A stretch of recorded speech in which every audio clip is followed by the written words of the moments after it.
Seksyen 17A Akta Pemberi Pinjam Wang 1951 dengan jelas mengatakan bahawa kadar faedah yang dibenarkan oleh syarikat pinjaman wang berlesen adalah sebanyak 18%.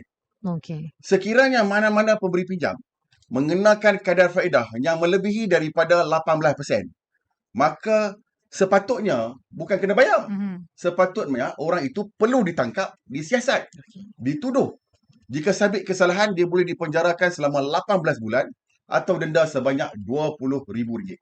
Bahkan terdapat Seksyen 15 di bawah akta yang sama mengatakan dengan jelas apa-apa saja perjanjian dengan mana-mana individu ataupun pemberi pinjam yang tidak berlesen tidak boleh dikuatkuasakan oleh undang-undang.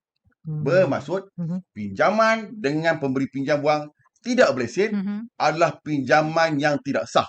Dan di dalam Akta Kontrak 1950 berkata dengan jelas, Seksyen 24A dengan clear dia kata, perjanjian yang mana balasan itu forbidden by the law, bertentangan dengan undang-undang, kerana tidak mempunyai lesen, kadar faedah melebihi 18%, maka perjanjian itu adalah void, tidak boleh dikuatkuasakan.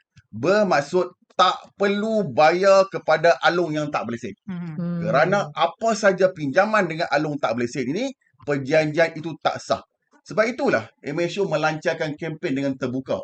Kempen itu bertajuk Stop Bayar Alung. Kenapa? Asasnya adalah kerana Seksyen 24 Akta Kontrak 1950 dan juga Seksyen 15 Akta Pemberi Pinjam Wang 1951 dengan jelas mengatakan perjanjian itu tidak boleh dikuatkuasakan. Okey, baik